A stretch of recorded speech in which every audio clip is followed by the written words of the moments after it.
식당하는 집인데 문을 닫았잖아요. 6개월, 9개월 닫았잖아요. 9개월 닫은 집인데 보조금이 얼마나 나왔느냐면 20억이 나오고, 그날 매출액 곱하기 그대로 다 준 거예요. 일 하나도 안 했는데도.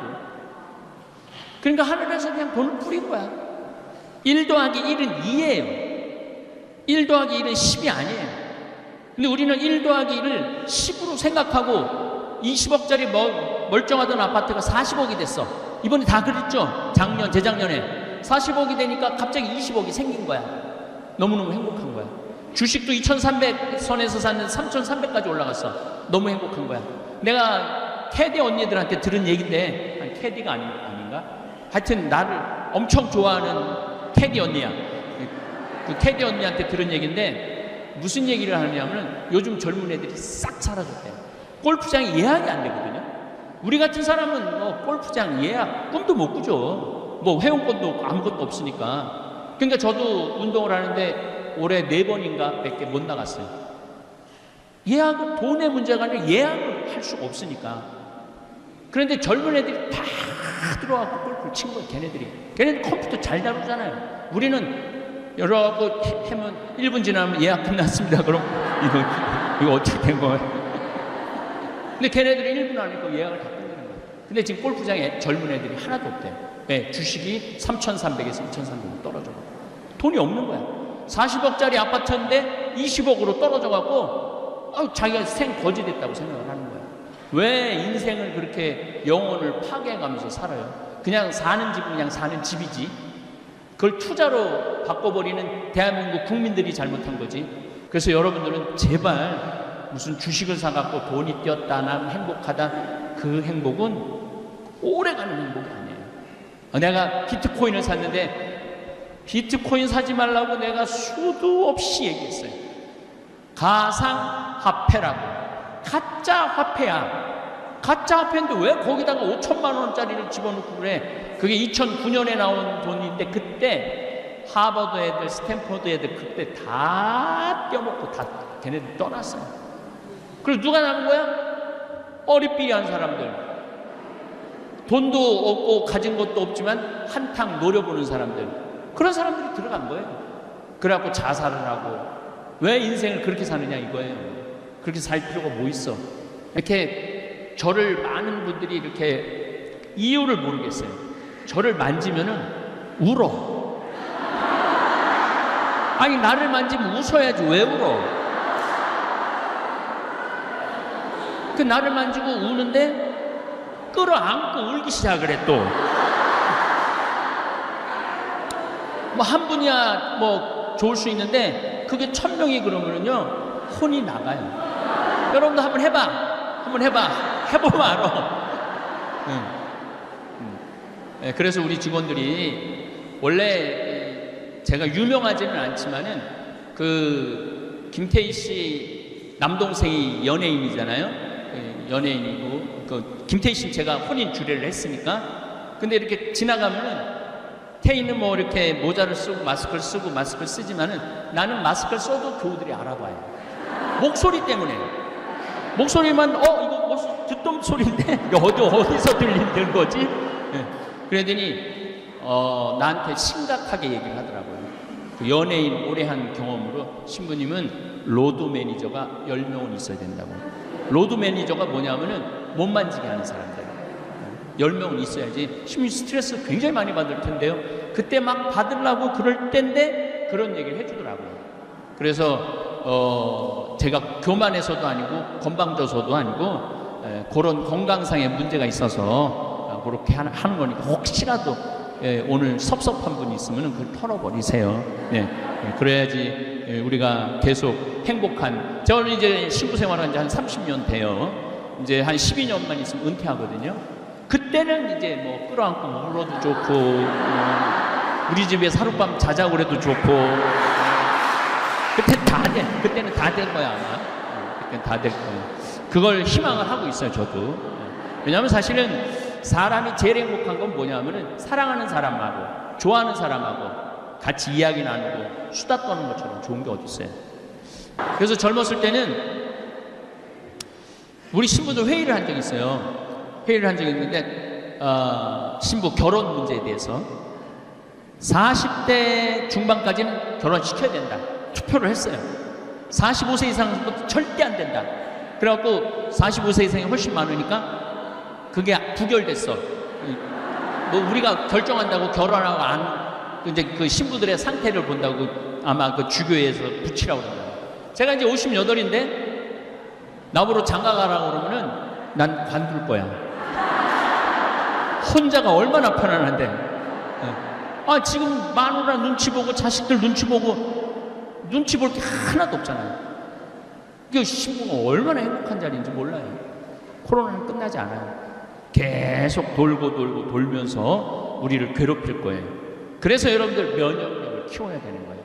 우리가 이길 수 있는 건 면역력이야. 그래서 물 많이 드시고.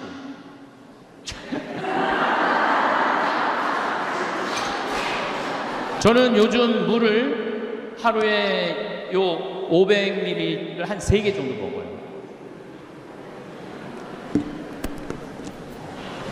많이 걸으시고 진짜 걷는 거 중요합니다. 그래서 제가 누죽걸산이라고 말씀드리는 거예요. 누죽걸산. 누우면 죽고 걸으면 산다. 그래서 늘 말씀을 드립니다. 저는 허리가 안 아픈 지가 30년이 넘어요. 허리 안 아픈 게. 왜 30년 이렇게 몸이 비실비실 삐리삐리한데 허리가 한 번도 안 아팠느냐? 저는 누워있는 시간이 잠잘 때는 없어요. 앉아있지도 않아요. 앉아있지도 않고 항상 서서 있어요. 황창현 신부님의 행복특강 지금 바로 시작하겠습니다. 영상이 마음에 드신다면 구독, 좋아요, 알림 설정 부탁드립니다. 마지막에 인생 최고로 잘 사는 법, 늙어서 추해지지 않으려면 3대 바보가 되지 마라 이야기도 함께 들으시면 좋겠습니다. 참 예수님, 지난 3년 동안 우리는 코로나 때문에 관계 단절이 있었습니다.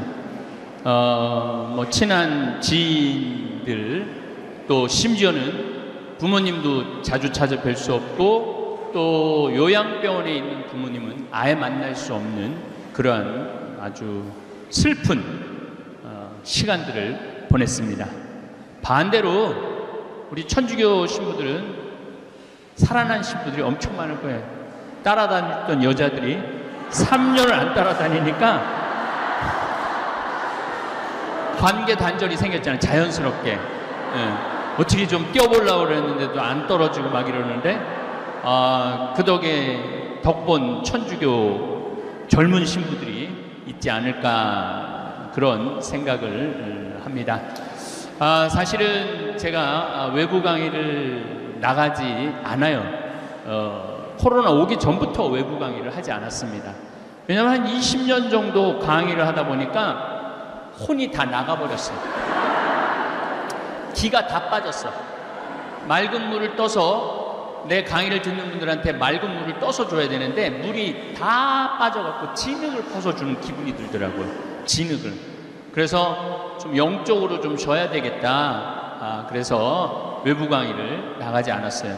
저 개인적으로는 너무너무 좋았습니다. 그런데 여기 왜 왔느냐?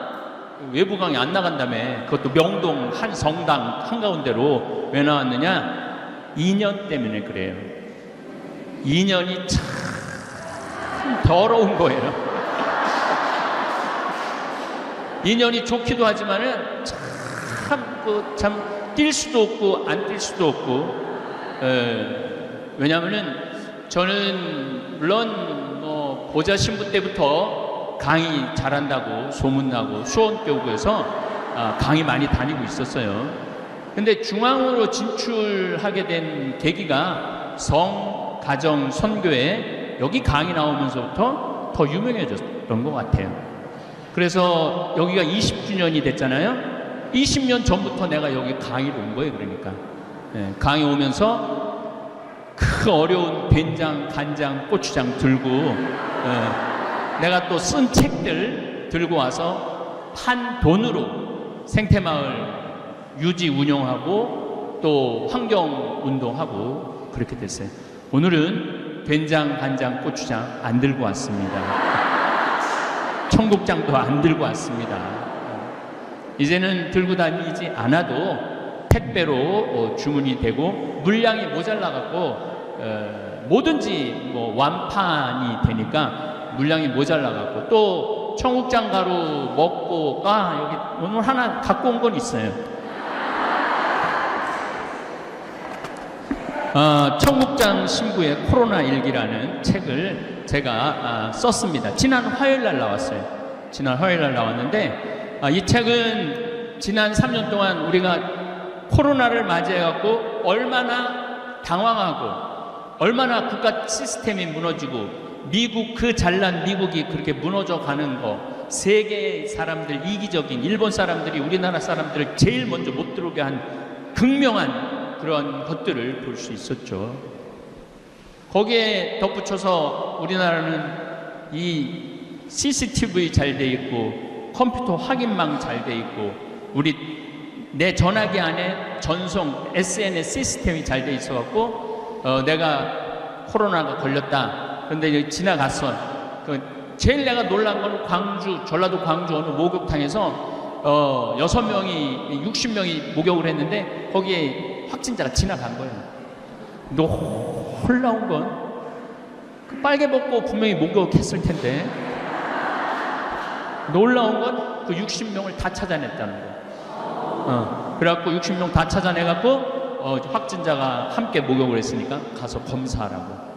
이런 시스템을 프랑스가 하고 싶은데도 할 수가 없는 거예요. 프랑스라는 나라가. 미국은 말할 것도 없고 미국은 심하게 어느 정도로 심하냐면 미국은 사람이 가서 코 자가 검진 안 해요.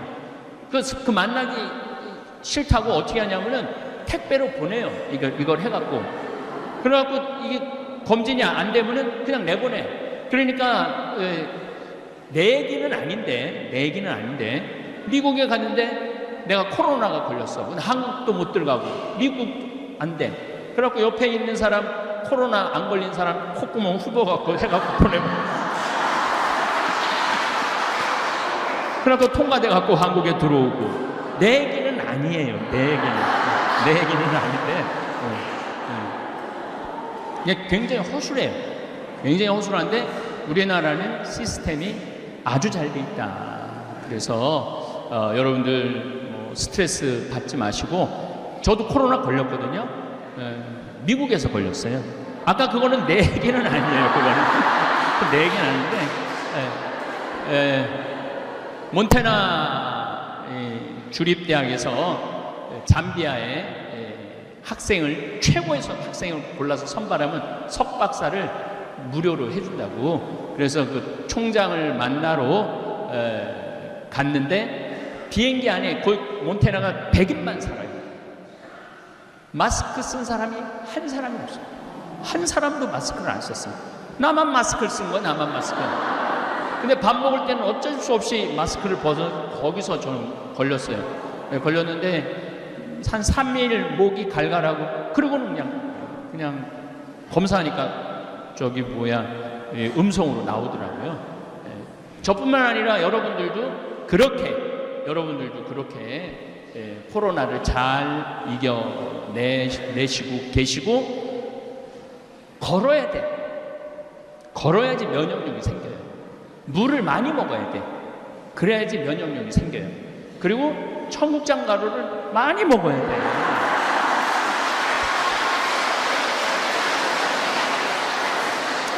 그러면은 청국장 가루를 많이 먹으면은 어떤 일이 벌어지느냐면은 납두균이라고 여러분들이 잘 알고 있는 바실러스 균이 이 위에서 위산에 다 녹는데 청국장 가루는 안 녹아요. 그리고 어디까지 내려가냐면 소장, 대장까지 내려가. 그럼 대장까지 내려가면은 장에는 유익균 15%, 유해균 15%, 70%의 균은 중간균이에요. 중간균. 유해균이 들어가면은 85%의 장 안에 유해균이 있는 거야. 그러니까 얼굴에 저 뽀로지 나고 또 이 손톱 빠지고 무좀 걸리고 변비, 설사 이런 거 하는 거예요. 그런데 이 유익균 15% 청국장 가루 15%가 들어가면은 그 안에 있는 수많은 미생물들이 그걸 먹어요. 그걸 먹어갖고 85%의 유익균이 되는 거예요. 그러니까 건강할 수밖에 없는 거죠. 안 건강할 수가 없어요. 그래서 우리 청국장 가루 이 책 안에 이제 그런 내용이 참 많이 들어있어요. 너무 내가 책 팔러 온 건 아니에요. 내가 책 팔러 온 건 아닌데 이 책 안에 이걸 먹고 효험을 본 분들 글들이 들어있어요. 그 부분은 정말 내가 보람스러운 건 뭐가 보람스러우냐면은 30년 동안 설사를 해서 기저귀를 차고 레지오를 한대요. 너무너무 불안하대요. 그리고 버스를 타도 설사가 나오기 시작하면 중간에 내린대. 그렇게 스트레스를 받으면서 살아왔는데 우리 청국장 가루를 6개월인가 먹었는데 싹 없어요. 그래갖고 기저귀를 벗었다는 거예요. 그런 걸 내가 읽어볼 때 나 정말로 좋은 일 하고 있구나. 내가 대한민국 국민들을 위해서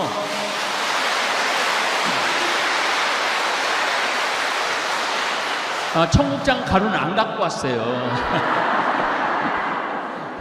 대한민국 국민들을 위해서 정말 땅도 살리고 사람도 살리고 농민도 살리고 자연도 살리고.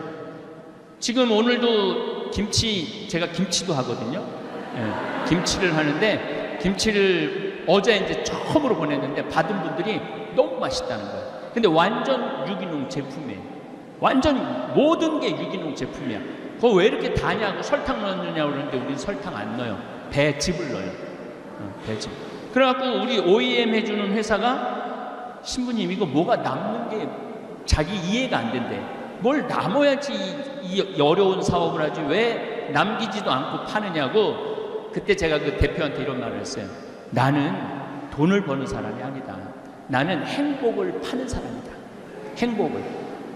이 도시에 있는 사람들이 중국에 반바지 입고 장화 신고 막 담배 피고 막 맨발로 막 하는 그런 김치 먹는다는 거 하고 정말 농약 안 치고 최고급으로 해갖고 우리 국민들한테 보내주는 거 하고 누가 행복할 것 같아요? 우리가 행복하죠. 제가 행복하죠. 신부는 기쁨을 그래도 돈 안 생기지 않아요. 돈 엄청 생겨요.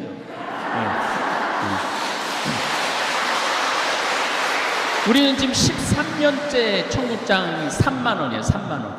근데 지금 인플레이션이 있어서 계속 청국장 가격을 올려야 되느냐 말아야 되느냐 딱 선 걷어요. 안 올린다 우리는. 우리는 안 올린다.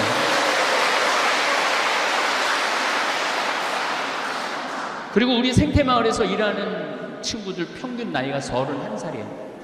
평균 나이가 31살이에요. 어제도 우렁이 농법으로 한 볏찜을 우리가 실으러 갔는데 실시간을 했는데 그 댓글이 그래요. 저렇게 젊은 친구들이 농사를 짓는다고요? 그렇게 져요. 그렇게 농사를 져요. 그래서 그 친구들 근데 초봉이 얼마냐? 300만 원이에요. 300만 원. 농사 짓는 청국장 만드는데 초봉이 300만 원이야. 연봉이 4천이 넘어요. 연봉이. 그러니까 이제 여기서 좀 예민한 얘기지만은 나는 성당에서 일 축하시키고 봉사 죽어라 하는데도 돈 한 푼 안 주는 건 그거는 나쁜 거예요. 그거는 아주 나쁜 거예요. 그냥 나쁜 게 아니라 아주 나쁜 거예요. 왜냐하면 그 많은 시간들 들이고 정성들 들여갖고 어떤 수익이 생기고 본당 안에 뭐가 창출이 됐으면 본당 신부가 선물을 주든지 뭘 주는 한이 있어도 뭘 줘야 될지 끝까지 뺏어가려고 그러는 건 나쁜 거예요. 예수님이 하신 아주 중요한 말씀이 있어요. 거저 받았으니 거저 주어라. 저는 거저 받은 게 너무 많아요. 우선 잠비아의 신학교지라고 100억 기증 받았죠. 또 그 할머니가 또 다른 방법으로 100억을 또 더 기증을 하셨어요. 그러니 얼마나 여러분도 100억 기증 받아본 적 있어요? 100억 기증 받았지. 또 문경에 사막달래나 대개 나한테 돈을 갖고 오는 나이가 81이에요. 내가 81살을 엄청 좋아해요. 여기 81살 한번 손 들어봐. 아, 사랑합니다. 81가 되면은 왜 나한테 돈을 들고 오는가 가만히 생각을 해보니까 이제 본인이 떠날 때가 됐다고 생각을 하는 거예요. 본인이 떠날 때가 됐는데 뭔가 정리를 하고 떠나야 되겠다, 그런 생각이 드는 거죠. 근데 내가 이렇게 재산이 많은데 자식은 제대로 못 쓸 것 같단 말이에요. 근데 가만히 보니까 저 황찬현 신부가 돈도 안 떼어먹고 시키는 대로 다 하는 것 같단 말이야. 그러니까 나한테 갖다 주는 거예요. 내가 국민 심부름꾼이에요. 국민 심부름꾼. 그래갖고 돈 주면서 신부님 우물파 이거 저 초등학교 줘달라고. 그게 아예 가서 초등학교 지어주고 또 우물 파고. 심부름꾼이야. 그만 시켜. 내가 그런 얘기를 많이 해요. 좀 그만 좀 갖고 와, 돈 좀. 그래도 계속 갖고 와요. 계속 돈을 갖고 와. 그래서 문경에 제2 생태마을이라고, 거기는 300억이에 기부한 돈이 300억을 기부를 해갖고 문경시장님이 저를 다 찾아왔어요. 문경시 생긴 일에 가장 큰 기부라고. 그래갖고 지금 이제 거기도 운영을 하고 있죠.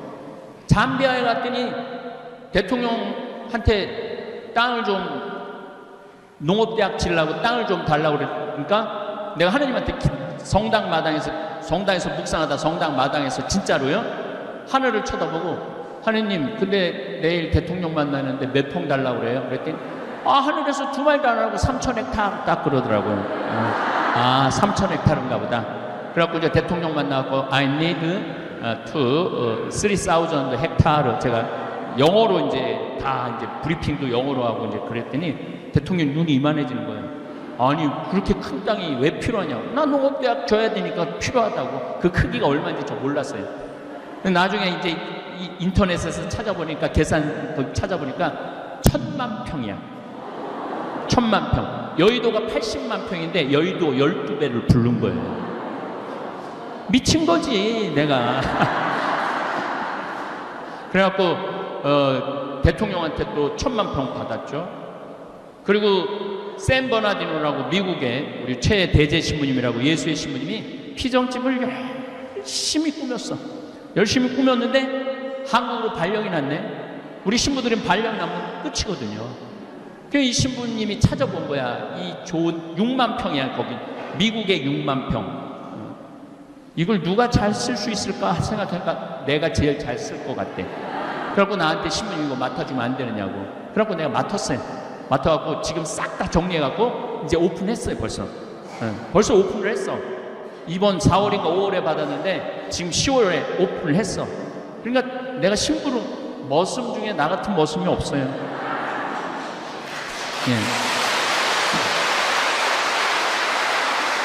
여기 우리 다볼교우들도 오늘 많이 왔겠지만은, 그리고 요즘 내가 최고로 애를 쓰는 게 뭐냐면 제주도 서귀포시 남원읍 신내리에다 땅을 2,000평을 사놨어요. 바로 바닷가 앞이야. 바로 바닷가 앞인데 거기는 이용료가 무료예요. 문경도 이용료가 무료예요. 샌버나디노도 이용료가 무료예요. 내년에 우리 생태마을 오픈할 건데 내년에 생태마을 1박 2일, 2박 3일 와서 주무실 수 있을 거거든요. 그것도 무료예요. 왜 무료? 무조건 무료는 아닙니다. 또 오해하실 수 있어요. 왜 무료냐 하면은 가만히 보니까 내가 다 거저받았어.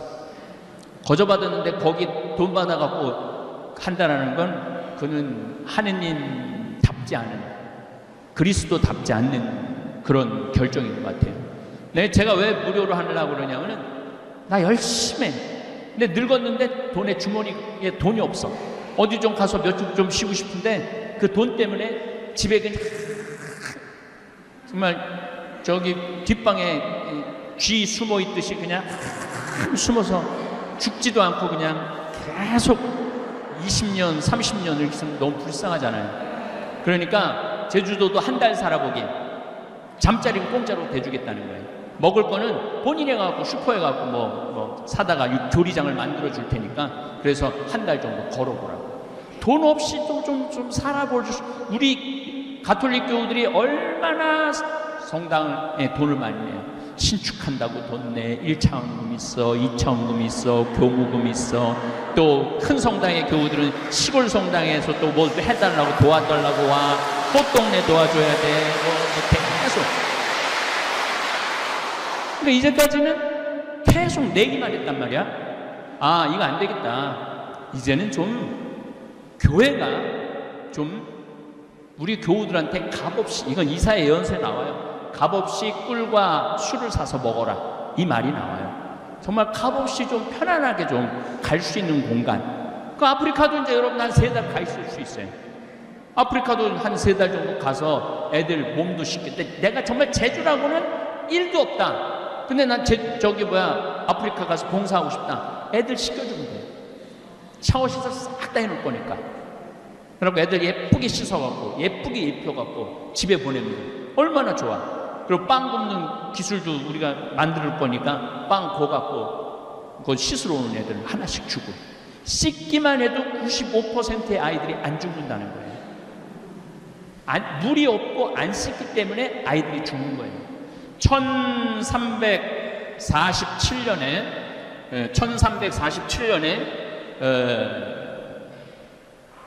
베네치아라는 도시, 여러분들 알고 있는 물의 도시 베네치아라는 도시에 사람들이 갑자기 팍팍 쓰러져서 죽기 시작해요. 근데 최종적으로 죽을 때 어떻게 죽느냐면 까매져 갖고 죽어요. 그래서 그걸 흑사병이라고 해요. 흑사병이 죽는데 전 유럽의 반이 죽어. 전 지구에는 3분의 1이 죽고 너무너무 무섭게 죽는 거예요. 바로 코로나 같은 전염병인 거죠. 언제 끝나고 나냐면 1353년에 끝나요. 그러니까 8년을 휩쓰는 거예요. 8년을. 그래서 제가 코로나 지금 이제 2020년부터 시작 2019년 12월 31일 날 코로나가 처음 발표됐으니까 사실 2000년부터 시작됐다고 봐야죠. 2000년, 2001년, 2002년. 우리 지금 3년 지금 코로나하고 싸웠죠. 우리 지금 잘 싸우고 있어요. 지금 우리나라에서 죽은 숫자는 26,000명. 그런데 미국은 죽은 숫자가 120만 명.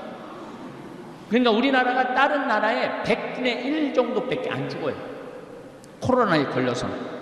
그러니까 중국은 가둬놓고 죽이잖아요. 지금 뭐 상하이, 무안 지금 가둬놓고 그래갖고 막 탈출을 해요. 지금도 굶어 죽는 그러잖아요. 코로나에 걸려 죽는 것보다 굶어 죽는 숫자가 많다. 가둬놓고 죽고. 일본은 집안에서 조금 죽길만 해요. 절대 데려다 치료 안 해요. 그리고 일본은 65세 이상이 3,500만 명이야. 대개 60세 이상서부터 죽지 40대, 30대는 우리나라도 40대는 뭐 30명인가 40명밖에 안 죽었어요. 20대는 하나도 없어. 10대도 하나도 없어 죽은 사람이. 0세에서부터 10세까지 하나도 없어 죽은 사람이. 물론 한 2달 전 통계지만은 뭐 그 사이에 또 죽었을 수 있지. 아예 안 죽는다고 봐야 돼요. 이 코로나는 하느님이 65세 이상이 하도 안 죽으니까 한번 솎아내려고 그러시는 것 같아. 한번 솎아내려고. 그런데 한국의 65세 이상은 안 죽어. 지금 전 세계적으로 6억 명이 코로나에 걸렸어요. 6억 3천만 명이. 우리나라는 2,550만 명이 걸렸어요. 사실은 우리나라는 지금 4천만 명 걸렸다고 보면 돼요. 그렇기 때문에 다 면역 체계가 지금 항체가 다 형성돼 있기 때문에 무섭지 않아요. 근데 지금 나온 또 하나 나왔거든요. 자, 코로나가 36개의 돌기를 갖고 있대요. 돌기 알죠? 이 돌기가 두 개가 합쳐져 갖고 새로운 변이종이 나오는 거예요. 그런데 지금 6번째 변이종이 오미크론이에요. 그리고 7번째 지금 나왔어요. 7번째 변이종이 나왔어요. 그럼 여러분들 지금 몇 번 남았어요?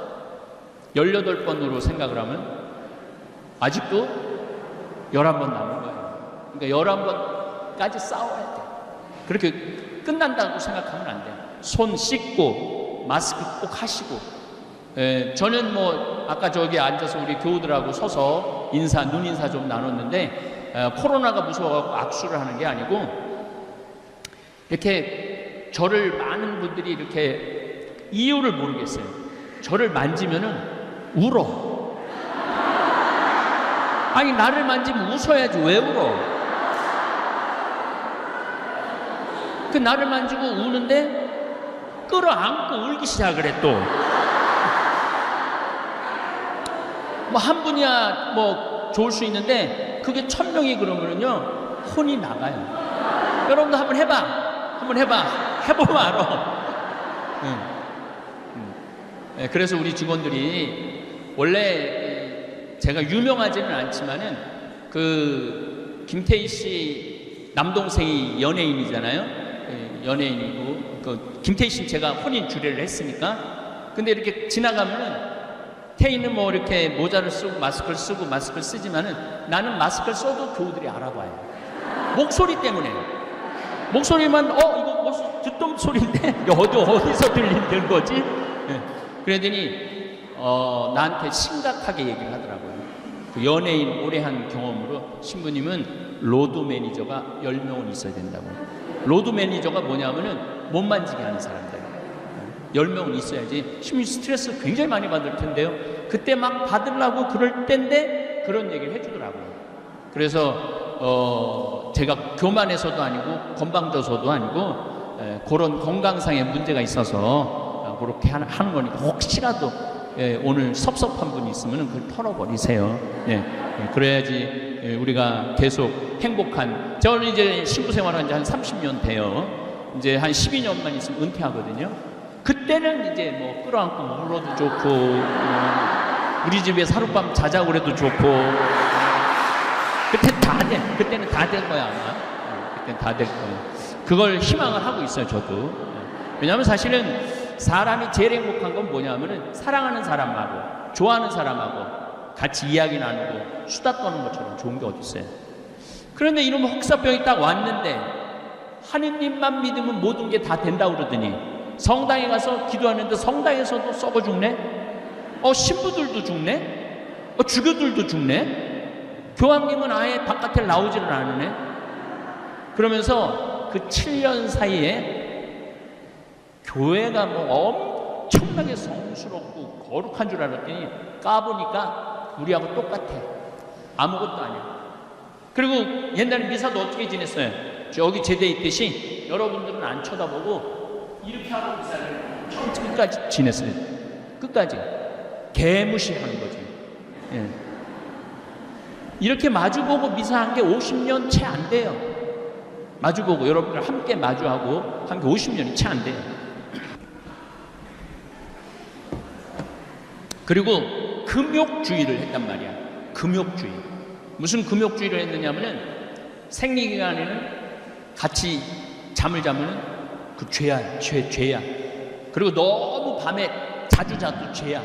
한 달에 한 번 정도 잠자리를 하는 게 아예 평생 서로 동종으로 사는 게 부부지만은 그래서 동종부부 뭐 누갈다 얘기 그런 게 나오는 게 다 그런 이유가 있는 거예요. 그렇게 철저하게 금욕을 했는데 이렇게 비참하게 까맣게 걸린 지 하루 만에 죽는 경우도 있고 이틀 만에 죽는 경우도 있고 어떻게 할 수가 없는 거예요. 사람들이 미친 거예요. 한 8년 흑사병이 지나갔어요. 성당 가도 별거 없더라. 하느님이 있긴 뭐가 있냐. 주교도 죽고 신부들도 다 죽고 수녀님들도 다 죽는데 하느님이 보호하면은 그때 1300년이니 뭐 알겠어요. 지금은 뭐 미국하고 독일에서 수도사들 많이 죽었는데 하느님이 믿긴 뭐가 있냐. 저렇게 그런 사람은 지금은 없잖아요. 옛날에는 그게 있었던 거예요. 그래서 탈교회화가 시작하기 시작해요. 교회를 뛰쳐나가기 시작했어요. 뛰쳐나가기 시작하고 금욕주의에서 쾌락주의로 바뀌어요. 금욕주의에서 쾌락주의. 그러니까 그 그림을 보면 돼요. 초상화를 보면은 백신, 난 내 강의할 때 핸드폰 울려도 한 번도 신경질을 부린 적이 없어요. 받으세요. 네.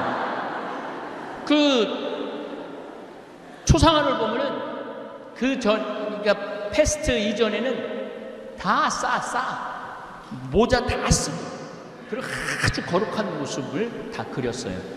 그런데 패스트 지나고 난 다음에 여자 가슴 다 드러나. 그림을 그려도 다 여자 가슴, 그리고 드러내는데도 굉장히 육적으로 드러내요. 남자는 뭐 말할 것도 없고, 남자는. 그래서 여러분들 혹시 유럽 여행 가고 이렇게 벽화들 보면은 저건 굉장히 거룩한 거지. 저런 그림들 저게 그 패스트 이전 그림들이에요. 근데 바깥에 좀 나가봐요. 바깥에 나가보면은 전부 다 벗은 그림을 그리는 거예요. 그러면서 교회를 떠났고 이 금욕주의에서 쾌락주의로 바뀌어요. 그리고 하느님만 생각했는데 우리 인간이 이렇게 중요하구나. 그래서 인간 중심으로 돌아가요. 그게 바로 르네상스예요. 다시 인간 중심으로 돌아가자. 우리 인간이 중요한 거지 교회가 뭐가 중요하고 성당이 뭐가 중요하냐. 그래갖고 보통 많은 사람들이 교회를 떠나요. 벌써 1517년 루터가 종교 개혁을 하기 전에 이미 교회를 떠나기 시작했어요. 뭐 때문에? 패스트 때문에, 흑사병 때문에 많이 떠나죠. 많이 떠나면서 인간 중심으로 하면서 철학도 인간 중심으로 생각을 하고 신학을 알기를 우습게 알기 시작해요. 철학이 훨씬 더 중요해져. 그러면서 인본주의가 탄생을 해요. 인간 중심주의가 탄생을 해요. 그러면서 1789년에 뭐가 일어나느냐면 프랑스 혁명이 일어나요. 프랑스 혁명이 일어나면서 왕은 필요 없다. 우리 국민들한테 자유, 평등, 이게 필요한 것이다. 그래서 탄생한 게 계몽주의예요. 계몽주의가 탄생하면서 투표권을 가지려고 그러는 거예요. 전 유럽이. 그래서 노예제도가 없어지고 왕제도가 없어져요. 1850년서부터 90년 사이에. 그러면서 민주주의하고 공산주의가 나온 거예요. 그래갖고 지금까지 이른 거예요. 제가 왜 이렇게 장황하게 말씀을 드리느냐 하면은 그 시작점은 흑사병에서부터 시작됐다는 거예요. 그 전 지구의 역사를 뒤집어 놓은 게 흑사병이었다는 거예요. 자, 그렇다면 이 코로나는 어떤 영향을 미칠 것이냐. 자, 코로나가 앞으로 제가 생각하기엔 최소한 2년 내지 3년은 더 갈 거예요. 그게 약하든 강하든. 어제는 코로나 세계에서 하루 걸린 확진자가 89,000명이었어요. 그래서 주일 효과가 있긴 있구나. 그런데 오늘 잠깐 열어보니까 90만 명이야. 지금도 전 세계 50만 명이 넘으면 위험한 거예요. 근데 전 세계적으로 지금도 90만 명이에요. 90만 명. 그러니까 코로나를 여러분들 이제 끝났다라고 생각하면 큰 오산이에요. 코로나는 끝나지 않아요. 계속 돌면서 우리를 괴롭힐 거예요. 그래서 여러분들 면역력을 키워야 되는 거예요. 우리가 이길 수 있는 건 면역력이에요. 그래서 물 많이 드시고.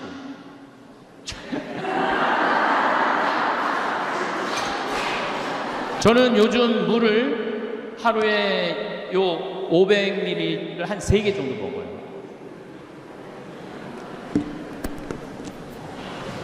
많이 걸으시고, 진짜 걷는 거 중요합니다. 그래서 제가 누죽걸산이라고 말씀드리는 거예요. 누죽걸산. 누우면 죽고 걸으면 산다. 그래서 늘 말씀드립니다. 저는 허리가 안 아픈 지가 30년이 넘어요. 허리 안 아픈 게. 왜 30년 이렇게 몸이 비실비실 삐리삐리한데 허리가 한 번도 안 아팠느냐? 저는 누워있는 시간이 잠잘 때는 없어요. 앉아있지도 않아요. 앉아있지도 않고 항상 서서 있어요. 회의도 우리 생태마을은 회의 앉아서 안 해요. 서서 해요. 스탠딩 회의라고 서서 해요. 왜냐하면 앉으면 허리에 자꾸 부담을 주잖아요.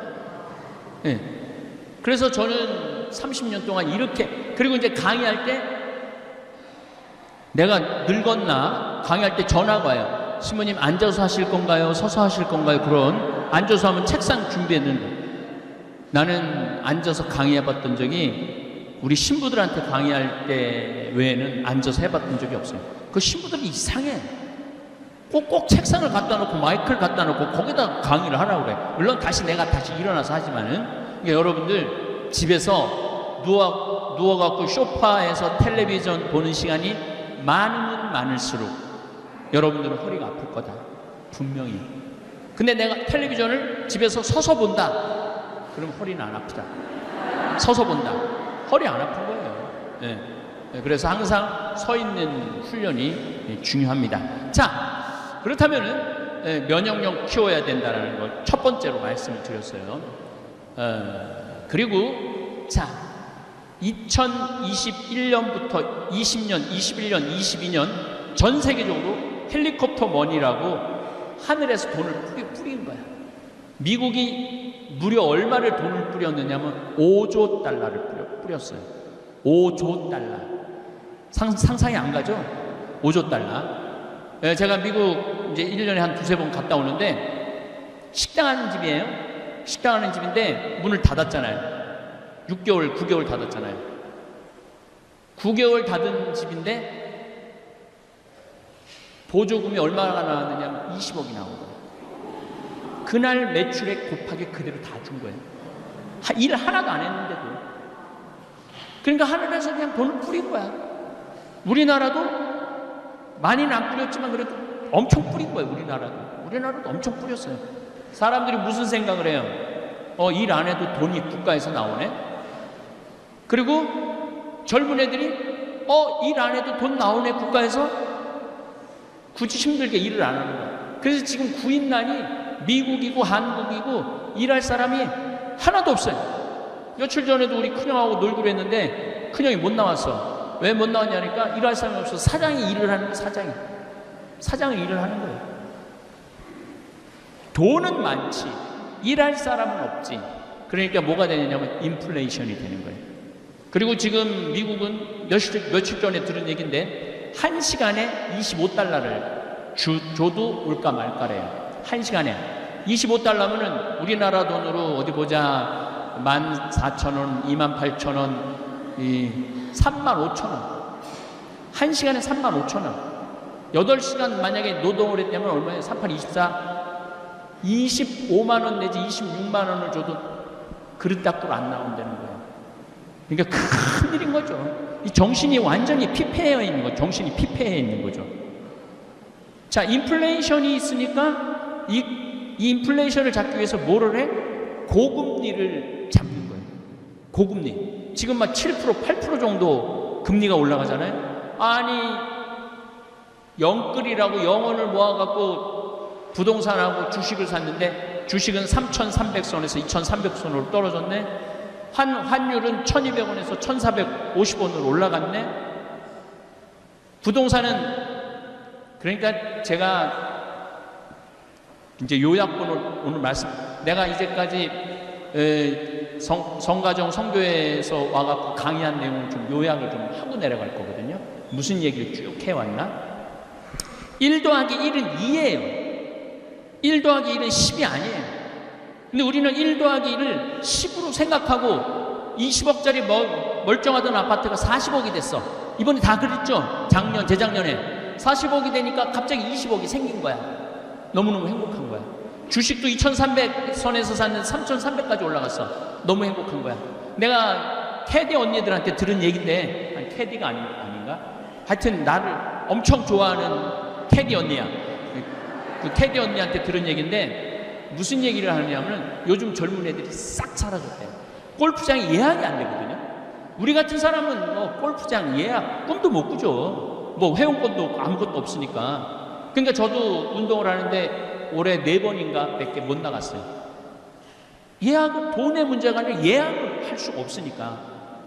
그런데 젊은 애들이 다 들어와서 골프를 친 거예요. 걔네들 컴퓨터 잘 다루잖아요. 우리는 여러분 해면 1분 지나면 예약 끝났습니다. 그럼 이거 어떻게 된 거예요?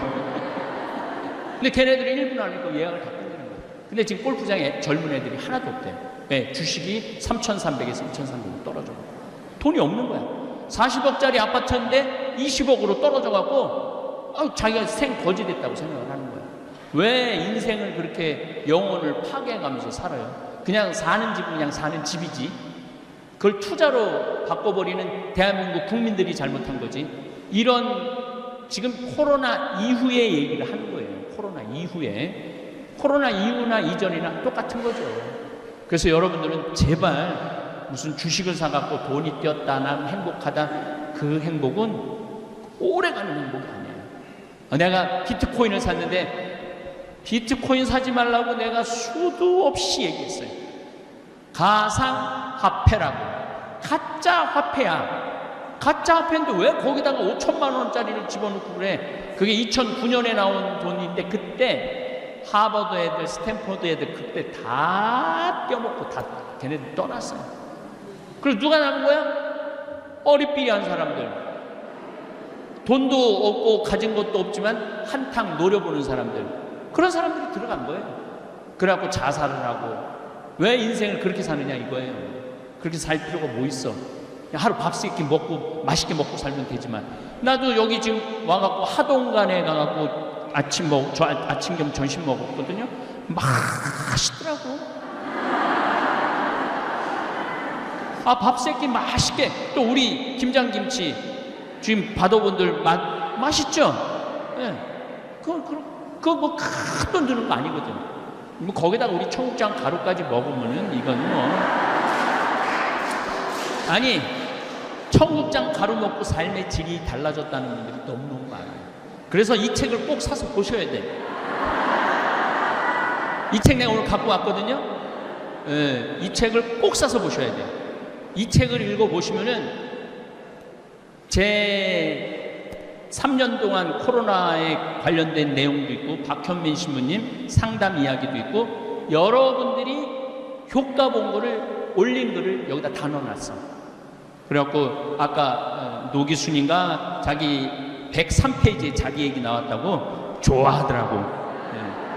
그래서 여러분들 코로나 이후에는 이런 어려운 문제들이 흑사병이 민주주의를 탄생했듯이 코로나로 완전히 새로운 세상이 되는 거예요. 어떻게 새로운 세상이 됐느냐? 자, 나는 그래도 황신부님 다볼사이버 성당 거기 들어가고 구독하고 있다. 한번 손 들어봐요. 이거 보세요. 이거 사진 찍어놔.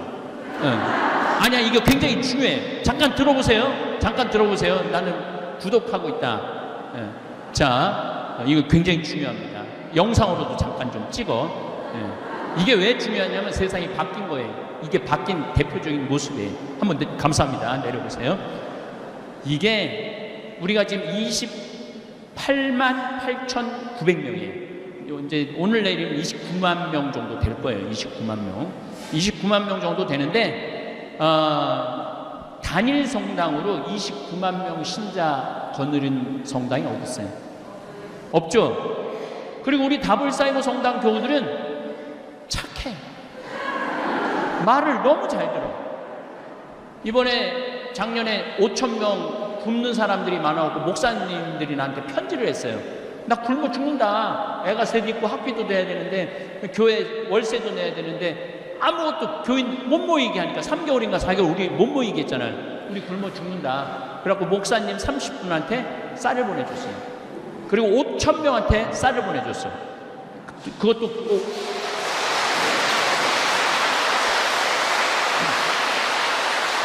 그 5,000명한테 쌀을 보내줬는데 쌀을 받는 대부분의 수혜자들이 누구냐면 이주민들이에요. 정부의 지원을 못 받는 분들. 나머지는 우리 정부가 다 알아서 쌀 주니까. 그러니까 예수님이 프란시스코 교우님 굉장히 강조했죠. 다문화 이주민들을 잘 돌봐야 된다고. 그런데 그 들어가는 돈이 4억 7천이야. 근데 우리 다볼교우들이 다 냈어. 다 냈어. 우리 만난 적도 없고 알지도 못하고. 그런데 그런 방글라데시 거기 본당 하나가 인도에 가서 일을 해야 되는데 국경을 폐쇄하니까 다 굶어 죽는데 본당 신부가 편지를 했어. 한국에서 공부한 방글라데시인인데 한국 신학교에서 공부를 하고 간 사람이에요. 그래갖고 나한테 도움이 요청이 왔어요. 300만 원 정도 도와달라고. 그러면 먹고 살 수 있다고. 우리 다볼교우들한테 여기 좀 본당 하나가 굶어 죽는 데는데 좀 도와줍시다 그랬는데 7천만 원이 들어왔어. 다볼교우들이 보내주는 거예요. 다볼교우들이.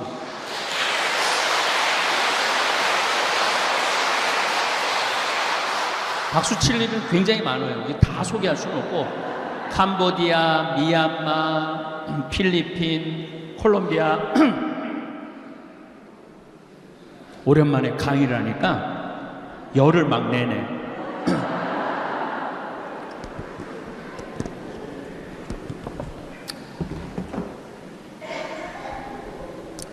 그리고 제가 제일 놀란 거는 우리 김종용 신부라고 잠비아에서 나하고 함께 사목을 하는 신부인데 애들 물 들어오는 거. 근데 애들이 물 들어오는데 우리가 방송 보는 거하고 달라요. 애들이 딱 물을 뜨잖아요. 집에 갈 때 춤을 추면서 가요. 보신 분들 계실 거야 아마. 춤을 추면서 가. 아 진짜 이쁘다 쟤네들. 막 웃고 춤추고 그러고 다니거든요. 아프리카 가면 다 웃고 춤추지. 맨날 막 물 흘리고 막 애들 그건 5%도 안 돼요. 아프리카 사람들 대부분이 잘 먹고 잘 살아요. 근데 우리가 잘못 알고 있는 거지.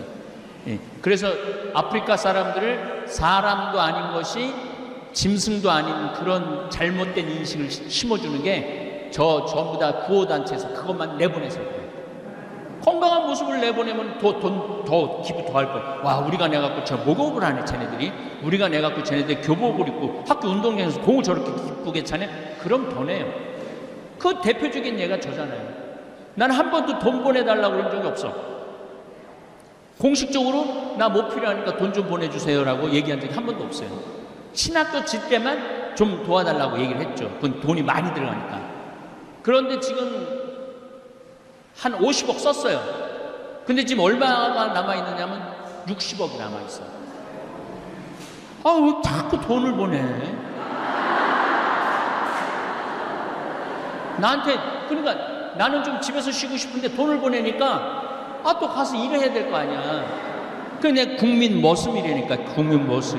야, 너 이거 가서 우물 하나 팔아. 그럼 예, 그래갖고 가서 우물 하나 파고. 예, 국민 심부름꾼이 돼 있어요. 어쨌거나 우리 다볼사이버 성당은 여러 가지 장점이 있는데 교무금이 없어요. 헌금도 없어요. 신축금도 없어요. 그렇잖아요. 여기 신축금, 헌금, 교무금, 헌금, 사무장, 사무실. 우리는 아무것도 없어. 나만 있어, 나만. 또 나는 내가 이제까지 유튜브 수익, 여러분들이 유튜브 보실 때 전반에 한 3분 정도 광고 봐주시고 중간에 한 1, 2분 광고 봐주시면은 제가 이제까지 유튜브로 지난 3년 동안 벌은 돈이 얼마냐? 50만 달러예요. 그러니까 한국 돈으로 또 따지면 그거 얼마야? 거의 한 7억 내지 8억 정도 되는 거예요. 7억 내지 7억 한 5천 되겠네. 7억 5천 정도 되는 돈을 내 유튜브 수입으로 들었어. 근데 난 그 1원도 돈 쓸 필요가 뭐가 있어? 신부가 다 어려운데 도와주는데 다 내놨어. 이제 없대. 또 하나도 없대. 내가 국장한테 뭐 어디 좀 도와줄 데가 있어갖고 그 유튜브에 얼마 있어? 신부 다 써갖고 없어요. 그러더라고요. 참 말의 끝에 얘기지만 세상에 신부처럼 팔자 좋은 사람이 없어요. 아니 젊었을 때는 좀 결혼도 좀 시키고 몸에서 열은 나는데 이걸 참으라고 그러고 인내하라고 그러고 성무일교에 몹쓸 열기 없애달라고 성무일교에 그게 나와요. 기도문에 몹쓸 열기 없애달라고. 아니 그게 본성인데 기도한다고 없어져 몹쓸 열기가. 네. 그래서 젊었을 때는 우리 신부도 회의를 한 적이 있어요. 회의를 한 적이 있는데 신부 결혼 문제에 대해서 40대 중반까지는 결혼시켜야 된다. 투표를 했어요. 45세 이상부터 절대 안 된다. 그래갖고 45세 이상이 훨씬 많으니까 그게 부결됐어. 뭐 우리가 결정한다고 결혼하고 안 이제 그 신부들의 상태를 본다고 아마 그 주교회에서 붙이라고 그러더라고요. 제가 이제 58인데 나보러 장가 가라고 그러면은 난 관둘 거야. 혼자가 얼마나 편안한데. 아, 지금 마누라 눈치 보고 자식들 눈치 보고 눈치 볼 게 하나도 없잖아요. 그 신부가 얼마나 행복한 자리인지 몰라요. 그리고 어디 가서 밥을 먹어도 돈을 내기나 해? 돈도 안 내지. 한 번은 내가 이제 밥 먹고 비서하고 같이 밥 먹고 나갔어. 그랬더니 주인 아줌마가 날 보더니 아저씨 돈 내고 나가야죠. 그러더라고. 그냥 다니는 게 버릇이 되니까 돈 내는 거 모르고 그냥 아저씨 돈 내고 나가셔야죠. 그러더라고. 그래서 아? 돈 낼 사람이 보니까 나밖에 없더라고. 보니까 그래요. 아, 코로나 이후에 세상은 완전히 새로운 세상이 될 겁니다. 인플레이션이 많아질 거고 부동산이 값이 떨어질 거고 주식값이 떨어질 거고 전쟁이 자주 일어날 거예요. 오늘 이제 드리고 싶은 말씀, 지구 멸망, 지금 환경 상태에서 지구 멸망은 얼마나 남았나? 1초 남았어요. 1초 남은 게 아니에요. 지금 멸망하고 있어요. 멸망. 근데 우리는 신부님 멸망하는 것까지는 잘 모르겠는데요. 왜 그러냐면은 지구본을 보면은 20도 위도 20도에서 40도, 적도 0도죠. 20도에서 40도 사이가 가장 늦게 환경 피해를 봐요. 적도하고 북극은 이미 무너졌어요. 끝났다고 봐야 돼요. 스페인이 어제 아침 10월 31일 날 아침 기온이 31.5도야. 31.5도. 그리고 알래스카가 보통 여름에 5도 내지 6도를 넘지 않았는데 37도. 시베리아는 더하죠. 시베리아는 벌써 몇 년 전부터 그랬는데 이번에 47도까지 올라갔어요. 그러니까 이미 이제 끝난 거예요. 북극하고 이 적도 쪽은 끝났어요. 투발루라는 나라는 7개의 섬인데 4개가 물에 벌써 잠겼어요. 그러면 우리는 왜 못 느끼느냐? 해 위도 20도에서 40도 사이에 있는 도시 이름을 지금부터 제가 댈게요. 보스턴, 뉴욕, 텍사스, LA, 도쿄, 서울, 평양, 상하이, 북경, 바그다드, 로마, 파리 다 20도에서 40도 선상에 다 있어요. 그러니까 환경 피해를 모르는 거죠. 환경 피해를 모르니까 여기 요때 사람들이 다 결정권이 있는 사람들이야. 다 결정권이 있는 사람들인데 이 사람들이 피부적으로 못 느끼니까. 그래서 우리는 개구리 이론이라는 게 있어요. 모든 환경학자들이 하는 얘기, 개구리 이론이 뭐냐면은 개구리는 끓는 물에 바로 집으면 뛰쳐나가요. 그런데 한 15도에서 16도 정도 아주 따뜻한 온도서부터 시작해갖고 개구리를 넣어놓으면은 30도 될 때도 가만히 있어. 적응을 하는 거야. 40도 될 때도 가만히 있어. 적응을 하는 거야. 50도 될 때도 가만히 있어. 적응을 하는 거야. 99도 될 때까지도 적응을 하는 거야. 그러고 끓어 죽는 거예요. 우리가 딱 그 꼴이야. 왜? 중고등학교 때 우리 교복, 하복, 동복 입었잖아요. 성모 승천 지나고 나면은 벌써 쌀쌀했거든요. 성모순 7월 15일부터 8월 15일까지 더웠어요. 근데 제가 막 신부가 되려고 그랬을 때 여름에 봄에 코스모스가 폈어. 난리가 났어. 봄에 가을에 펴야 되는 코스모스가 봄에 펴갖고 그게 불과 30년 전 얘기예요. 6월 달에 3월 달에 코스모스 피고 6월 15일에 30도가 넘기 시작했어. 그러더니 신부 된 지 한 10년 돼가고 환경운동 시작할 때 5월 달에 30도가 넘기 시작했어요. 근데 지난 한 5년 전부터는 4월 10일 날부터 30도가 넘어요. 언제까지? 10월 달까지. 4, 5, 6, 7, 8, 9, 10, 7개월. 2030년이 되면은 20도의 선상에서 40도 선상에 있는 나라들이 피해를 받기 시작할 거예요. 아이쿠, 지금도 아이쿠 했는데 뭐 탄소 중립하자고 그러는데 하는 나라 하나도 없어요. 엘고라고 미국 부통령, 부시하고 붙어갖고 떨어진 부통령이 있죠. 그 부통령이 이제 떨어지고 난 다음에 환경운동을 했어요. 근데 이산화탄소가 지구온난화에 결정적인 역할을 해줘. 아산화질소, 메탄 이 세 가지가 있는데 나머지는 여러분 뭐 그런 거 알 필요 없고 이산화탄소만 얘기합시다. 지난 60만 년 동안 빙하기가 있고 간빙기, 따뜻할 때가 있고 빙하기, 간빙기를 7번 지났어요.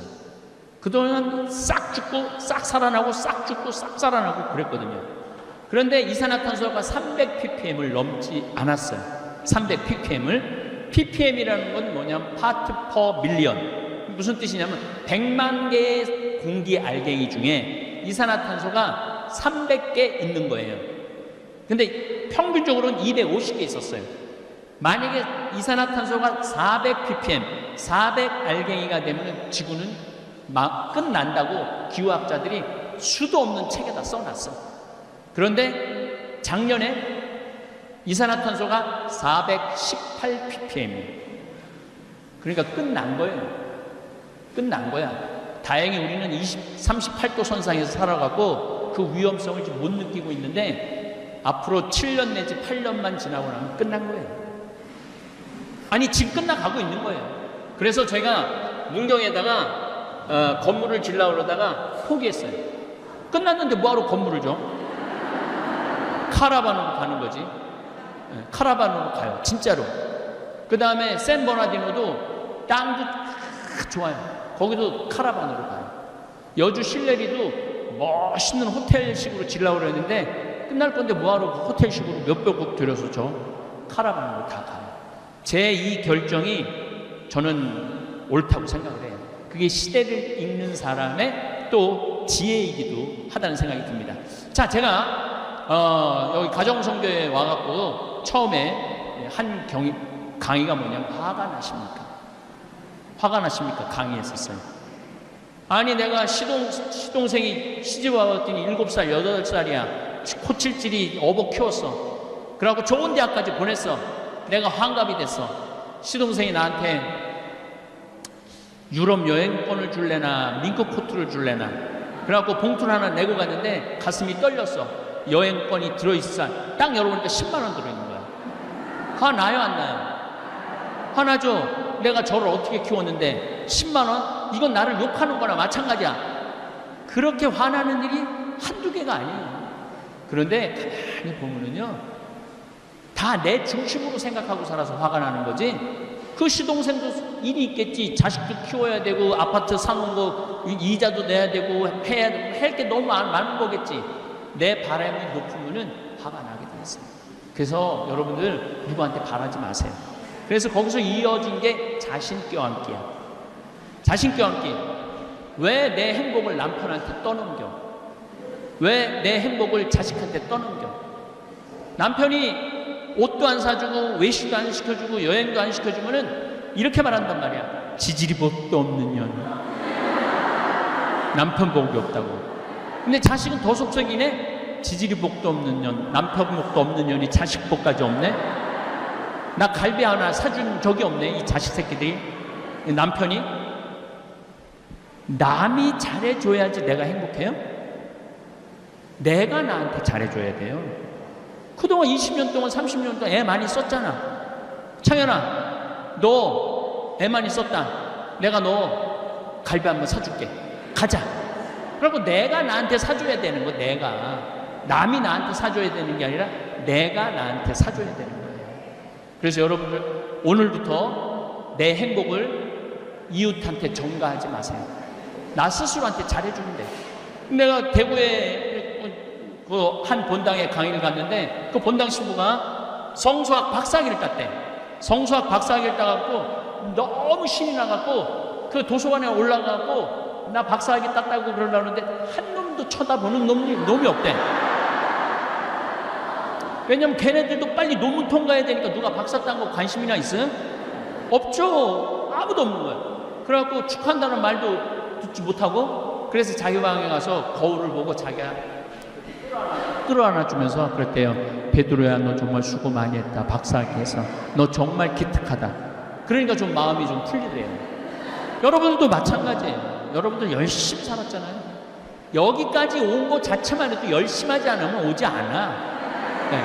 열심히 하니까 여기 오는 거지.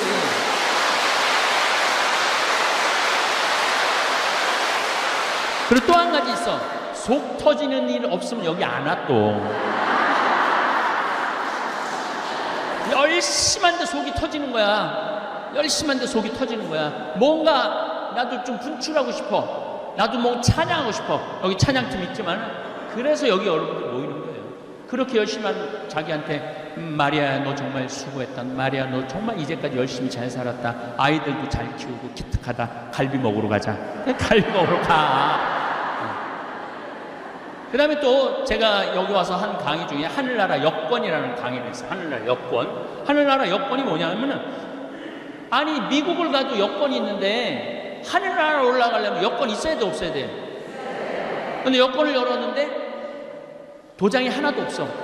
빈 여권이야. 하늘나라 도장을 딱 찍혀 있어야 되는데 그래서 잠비아 봉사활동도 가고 어려운 사람 밥도 좀 대접해주고 내가 시간 되면 밥 퍼주는 데 가고 봉사도 좀 하고 어려운 친척 있으면 내가 능력이 되면은 좀 돈도 좀 주고 우리 직원들 제가 월급을 많이 준다고 그러죠. 내가 직원들 애들한테 가르쳐요. 니네들 월급 엄청나게 받는다. 니네들 내가 니네 대학 나왔는지 중학교 나왔는지 고등학교 나왔는지도 모른다. 근데 첫 달 월급 300 주고 보너스까지 합치면 연봉이 4천이다. 연봉 4천 받는 청국장 저기 뭐야 띄우고 청국장 가루하고 상추 얘기하려면 또 끝이 없는데 상추 따갖고 이렇게 버는 돈 니네들만 위해서 쓰지 말아라. 고모 이모 좀 나이 먹었지만은 돈이 늙으면 돈 필요해요. 늙으면 저는 지금도 어머니한테 매달 200만 원씩 용돈 드려요. 대한민국 우리 형이 그래. 대한민국에서 매달 지금 30년째 그것도 아들 신부한테 200만 원 용돈 받는 건 우리 어머니밖에 없다고. 내가 왜 200만 원씩 용돈 드리냐면은 그거 안 쓰세요 어머니. 안 쓰세요. 근데 내 장롱 안에 돈이 500만 원, 1000만 원 있는 거하고 한 푼도 없는 거하고 어머니가 나이가 90이거든요. 얼마나 200만 원이 대단한지 아직도 허리가 안 구부러지고 꼿꼿해. 진짜 며칠 전에 갔다 왔는데 꼿꼿해. 당당한 거야. 당당한 거야. 그래서 좀 어머니들한테 용돈도 주고 내가 우리 30대 아이들한테 그렇게 가르쳐요. 여러분들도 하늘나라 여권이 있어야 돼. 하늘나라 여권 가지고 하늘나라 가야 돼. 여권에 내 도장이 몇 개 찍혀있나 이거 한번 확인해봐요. 오늘 가고. 난 찍어놓은 게 별로 없네. 황시무님한테 잠비아 한다고 도와준 것도 없고 그렇다고 또 가난한 공동체 뭐 해준 것도 없고 아무것도 도장 받은 게 없네. 문제가 있는 거예요. 예, 오늘 20주년 정말로 축하드리고 정말 여기 우리 카타리나 회장 이하 신부님들 또 우리 찬양단들 열심히 한 것 같아요. 그래서 그런 모습이 좋아갖고 저도 함께 많이 했는데 네, 바깥에 청국장 신부의 코로나19 책 있거든요. 필요한 분들 꼭 지금 사서 집에 가서 읽어봐요. 시간 가는지 모르고 제발 휴대폰 이렇게 들이대지 말고 책 좀 읽어보세요. 글씨도 크게 써놨으니까. 네, 감사합니다. 생각해보면 우리가 부모로서 산 기간보다 자식으로서 산 기간이 많습니다. 그래서인지 여전히 부모 노릇은 정답이 없는 숙제같이 느껴집니다. 현재 부모 노릇을 하는 분들도 있고 자식을 독립시켜서 부모 노릇에서 해방됐다 생각하고 계시는 분들도 있을 것입니다. 오늘은 부모 노릇에 대해 얘기해 볼까 합니다. 과거에 우리가 자식으로 살았던 시대와 지금 부모로 살고 있는 시대는 차이가 많습니다. 그렇다면 어떻게 달라졌을까요? 우리의 부모들은 60년대까지만 해도 자식을 평균 6명을 두었습니다. 반면에 현재를 살고 있는 우리들은 평균 1.2명을 낳는다고 하지요. 60년대에는 6명을 낳다가 지금은 1명밖에 안 낳는 이런 시대가 됐습니다. 옛날에는 학교에서 문제가 생겨서 선생님이 누구 모시고 오라고 하면 부모가 가는 경우도 있지만 다른 형제 자매들이 가는 경우가 많았습니다.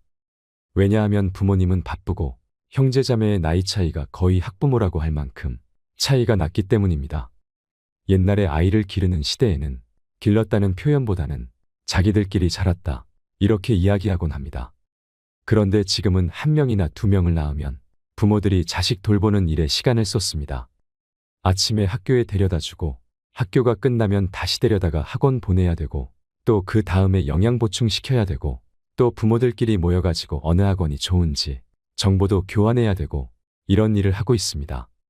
옛날 우리 부모들은 빨래하고 밥하는데 시간이 너무 많이 들었는데 요즘에 빨래하고 밥하는 시간에 들어가는 시간이 상대적으로 옛날에 비해서 줄었습니다. 세탁기 돌리는 이런 시대가 된 것입니다.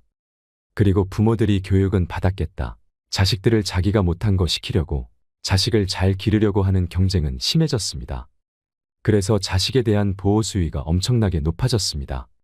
그리고 지금은 형제자매가 잘 없습니다. 앞으로 한 20년만 지나도 이모가 뭐지 고모가 뭐지 하는 이야기가 나올지도 모르지요.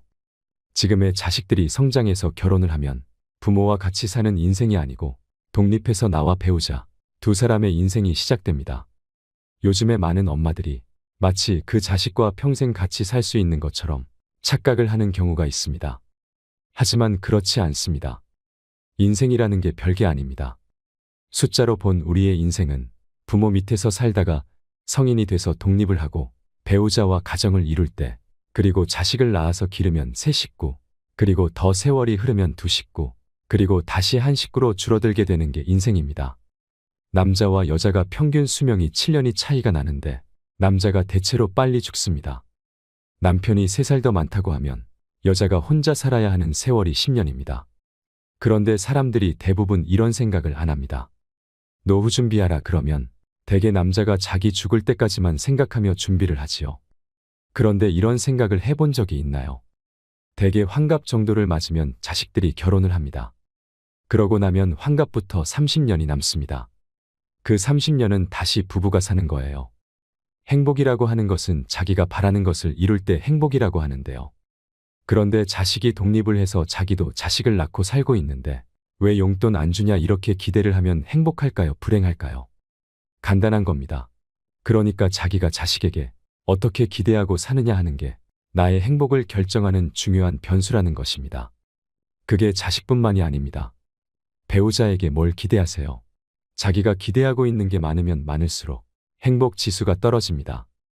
우리 부모들이 살던 시대에는 1960년에는 평균 수명이 52살까지 사셨고 그 이후로도 70에서 80세에 가셨고 또 자식들이 6명이나 있었기 때문에 자식들이 부모를 부양하는 게 비교적 쉬웠습니다. 근데 우리들이 어른이 돼서 자식들의 도움을 받으려고 할 때는 자식은 한두 명인데 우리는 100살까지 사니까 자식이 부모를 모시기가 쉽지 않습니다. 이렇게 생각하면 자식에게 뭐를 기대한다고 하는 건 불행으로 가는 지름길입니다. 그러면 이제 자식을 어떻게 길러야 될까요? 사실 우리 세대는 부모님의 희생과 헌신적인 사랑으로 자란 사람이 많을 것입니다. 그러면 이 시대를 살고 있는 우리가 부모 노릇을 하면서 우리도 우리 부모가 우리에게 한 것처럼 모든 것을 다 투자해서 올인을 해야 할까요? 내가 이 아이를 위해서 나의 모든 걸 바쳤을 때 어떤 결과를 위해서 나의 노후를 위해서 한다. 이런 건 지양해야 합니다. 단지 내가 정말 자녀를 사랑하기 때문에 그 순수함 자체로 최선을 다하는 것은 괜찮습니다. 옛날에는 내가 아프면 큰아들네 집에 갔다 눈치 보이면 딸네 집에 가고 또 눈치 보이면 다른 아들네 집에 왔다 갔다 하면 됐는데 지금은 자식도 하나 둘밖에 없고 90살까지 살게 되고 그러다 아들네 집에 갔다 눈치 보이면 갈 데가 없습니다. 이제 또 갔더니 친정 부모가 오면 이제는 시부모가 비켜줘야 되는 시대가 온 겁니다. 그래서 이 시대를 사는 부모님들은 자식 사랑이 우리 부모의 자식 사랑과는 달라져야 한다는 것입니다. 만약에 우리 세대가 나의 모든 걸 바쳐서 자식 사랑을 한다면 나의 노후는 자식한테 손을 벌릴 수밖에 없습니다. 그렇기 때문에 이제는 내가 늙어서 자식에게 손 안 벌리는 것이 진정한 자식 사랑이라는 것입니다. 절대로 사랑하는 방식이 나의 모든 걸 바쳐서 자식의 뒷바라지를 하고 늙어서 자식에게 손을 벌리는 부모가 돼서는 안 됩니다. 지금 자식을 사랑하는 것을 반만하고 나머지는 스스로 자기 노후를 대비하는 데 쓰세요. 지금 내 사랑을 다 바치고 늙어서 손 벌리는 부모가 좋겠습니까? 아니면 지금 적당히 하고 늙어서 손 안 벌리는 부모를 원할까요? 그런데 많은 사람들이 생각을 안 하고 그냥 살기 때문에 늙어서 자식한테 손을 벌리는데 자식도 살기 어렵습니다. 내가 너를 어떻게 길렀는데 키워준 부모 봉양할 생각도 안 하고 이런 생각을 하면은 나만 불행해질 뿐이고 자식 간에도 의만 상할 뿐입니다. 요즘에 유행하는 3대 바보 시리즈가 있습니다. 첫 번째 바보가 누구냐면 손자와 손녀를 봐주느라고 계획을 바꾸는 할머니 할아버지예요. 여러분 주위에 있거나 지금 그러고 계신가요? 만약 모처럼 할머니 할아버지가 놀러 가려고 계획을 세웠는데 딸이 전화가 왔어요. 엄마 김서방이랑 지금 어디 가야 해서 애들 좀 봐줘. 그러면은 부부가 약속한 건 금방 잊어버리고 그냥 손자와 손녀를 봐주는 할머니 할아버지를 첫 번째 바보라고 합니다. 두 번째는 이건 공부를 좀 많이 한 사람이에요. 할머니 할아버지가 상의를 해요. 여보, 우리 이러다 갑자기 죽기라도 하면 애들이 상속세 많이 내야 되지. 그러면 너무 아깝지 하면서 미리 재산 물려주고 용돈 타 쓰겠다고 하는 할머니 할아버지가 두 번째 바보입니다. 세 번째 바보는 혹시 손자와 손녀가 와서 자고 가겠다고 하면 방이 너무 좁을까봐 새삼 그 나이에 집 늘려가는 할머니 할아버지입니다.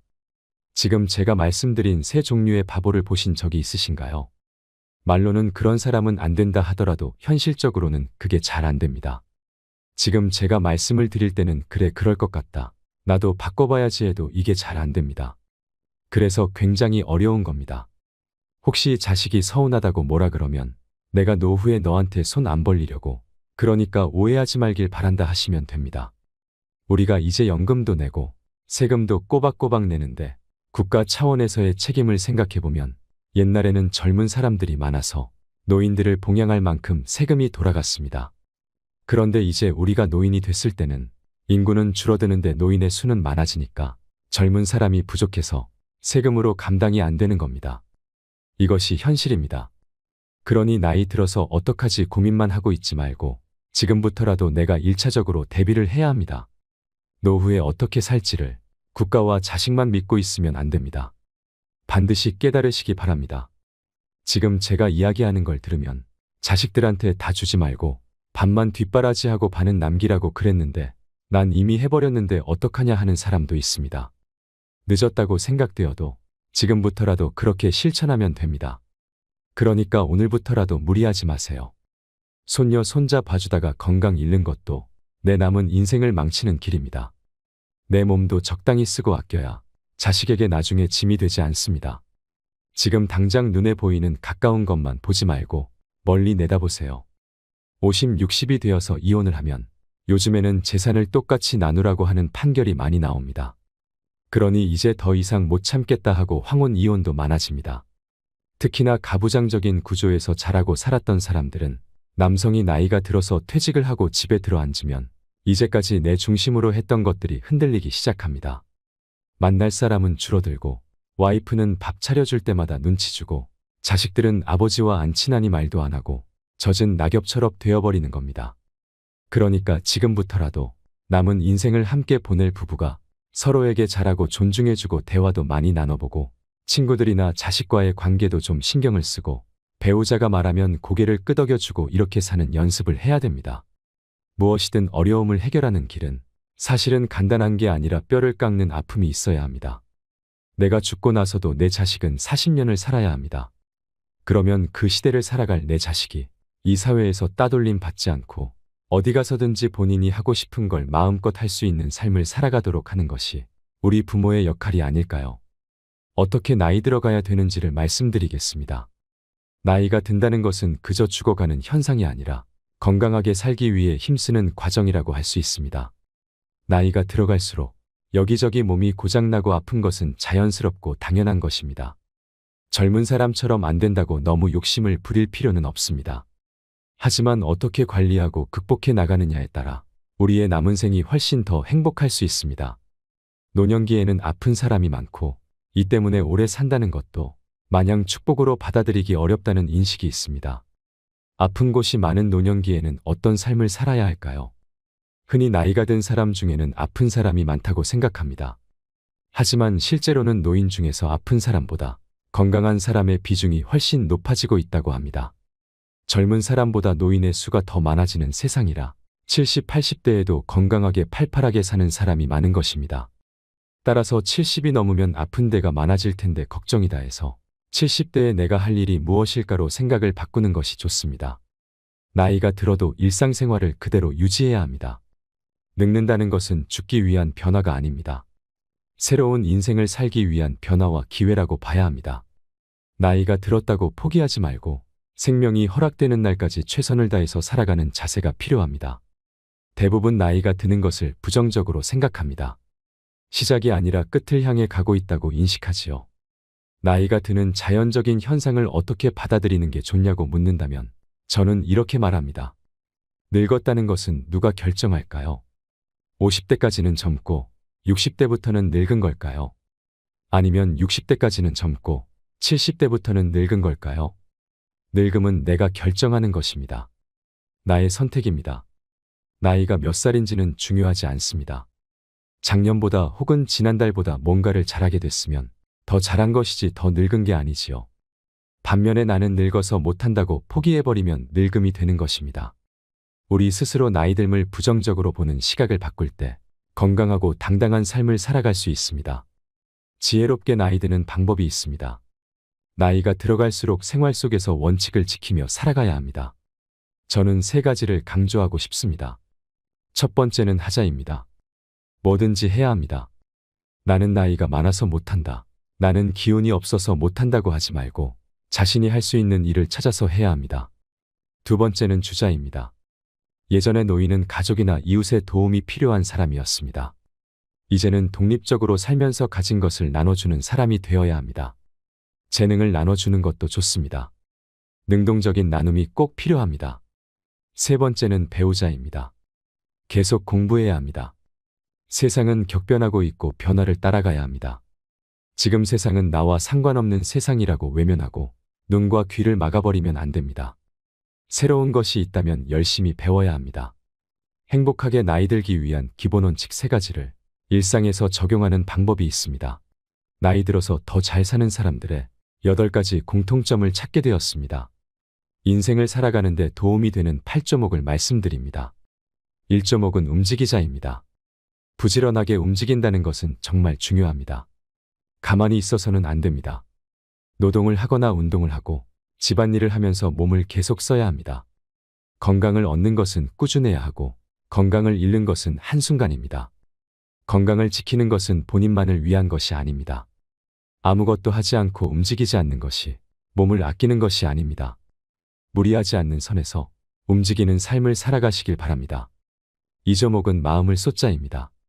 늙었다고 주변 사람에게 세상 돌아가는 일에 무관심해지지 말아야 합니다. 특히 변화하는 것에 마음을 써야 합니다. 사람이 고정관념과 편견에 갇히는 것만큼 무서운 게 없습니다. 생각의 유연함을 지켜야 합니다. 그래야 이해하고 배려하는 마음도 자연스레 생깁니다. 봉사도 할 수 있을 때 하고 배울 수 있는 것은 배우는 게 좋습니다. 배우는 사람이 존경받는 인생을 살 수 있습니다. 3조목은 변화에 적응하자입니다. 왕년에는 얼마나 잘 나갔는지를 과시하면서 그때 생각에서 벗어나지 못하면 현재에 적응하지 못합니다. 과거에 머물지 말고 변화에 집중해야 합니다. 과거나 미래에 매여 있지 않는 현재의 삶을 살아가세요. 주위의 소중한 것들을 놓치며 살아가지 마시길 바랍니다. 후회만 남을 인생을 살면 그것이 나의 과보로 돌아오게 됩니다. 4조목은 절제하자입니다. 절대 무리해서는 안 됩니다. 아직 젊다고 체력을 과시하는 것도 금물입니다. 과음, 과식은 자제해야 하고 운동도 강도를 조절해야 합니다. 사람을 사귀는 것도 절제가 필요한 시점입니다. 무엇이든 과하지 않는 것은 중요합니다. 과한 것은 독이 됩니다. 평정심을 유지하고 쉽게 분노하지 않는 것도 중요합니다. 내 마음의 중심을 잡으세요. 5조목은 나이 탓하지 말자입니다. 나이는 탓할 게 아닙니다.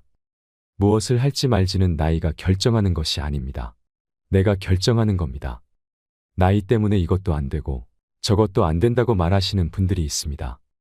그런 것은 없습니다. 나의 한계를 정하지 마시고 도전해보세요. 일단 시도해보고 노력하는 자세가 중요합니다. 6조목은 남 탓하지 말자입니다. 남에게 도움을 요청하기보다는 내가 해야 합니다. 또 이런저런 눈치를 볼 필요가 없습니다. 그동안 하고 싶었던 일을 실컷 해도 됩니다. 이루지 못한 꿈이 있다면 이뤄보세요. 남이 대신해 줄 수 있는 것은 없습니다. 내 삶의 주체는 바로 나 자신입니다. 7조목은 어울리자입니다. 인생은 혼자 와서 혼자 가는 것이지만 나이가 들면 혼자 있지 말고 어울려야 합니다. 다가오기를 기다리지 말고 먼저 마음을 열고 다가가는 용기도 필요합니다. 외로움은 마음의 병을 부르게 됩니다. 하지만 친구가 없어도 슬퍼하지 마세요. 외로움을 사람이 아니라 다른 것으로 채울 수 있다면 그것도 좋습니다. 길가의 꽃도 친구가 될 수 있고 내 옆에 책도 친구가 될 수 있습니다. 8.5은 규칙적으로 살자입니다. 건강하게 사는 어르신을 보면 대부분 규칙적으로 사는 것을 확인할 수 있습니다. 특히 식사 시간은 꼭 지킵니다. 나이가 들수록 생체 리듬이 깨지지 않도록 노력해야 합니다. 상대적으로 시간적인 여유가 생기는 노년에는 운동을 하며 시간을 보내는 경우가 많습니다. 운동은 며칠만 해서는 효과를 보지 못합니다. 인내심을 가지고 꾸준히 규칙적으로 해야 효과를 볼 수 있습니다. 운동은 3주는 해야 내 것이 되고 3달을 하면 효과가 나오고 3년을 하면 비로소 문화가 된다는 것을 명심해야 합니다. 나이 드는 것은 두려워할 일이 아닙니다. 70살인데 주변의 도움을 받으며 수동적인 하루를 사는 사람이 있고 100세에도 활동적으로 살면서 스스로 선택하고 책임지는 하루를 사는 사람이 있습니다. 기회와 선택은 나이와 상관없이 주어집니다. 인생을 너무 잘 살아야겠다고 생각하면 지금의 인생이 초라해집니다. 인생은 그냥 길가에 풀 한 포기가 나서 사는 것과 같습니다. 아침에 눈을 뜨면 오늘도 살았네. 한 번씩만 외쳐보세요. 살았다는 느낌보다 인간에게 더 좋은 에너지를 주는 것은 없습니다. 인생에 너무 많은 의미를 두지 마세요. 항상 현재에 살아야 합니다. 지금 살아있다는 것입니다. 불행한 이유들을 만들어서 움켜쥐고 있지 마시고 놓아버리세요. 살아있는 행복을 지금 누리시면 됩니다. 누구나 인생을 어떻게 살아야 하는가 고민해 보셨을 텐데요. 늙어서 후회하는 것과 나이 들수록 조심해야 하는 것이 있습니다. 전문가들은 늙어서 추해지지 않으려면 3대 바보가 되지 말라고 하는데요. 오늘 영상으로 3대 바보가 어떤 사람인지, 좋은 부모가 되는 법은 무엇인지, 부모 노릇에 대해서도 현명한 해답을 얻으셨을 거라고 생각합니다. 이상으로 책틀맨이었습니다. 지혜를 쌓는 당신의 오늘이 아름답습니다. 더 좋은 영상으로 찾아뵙겠습니다.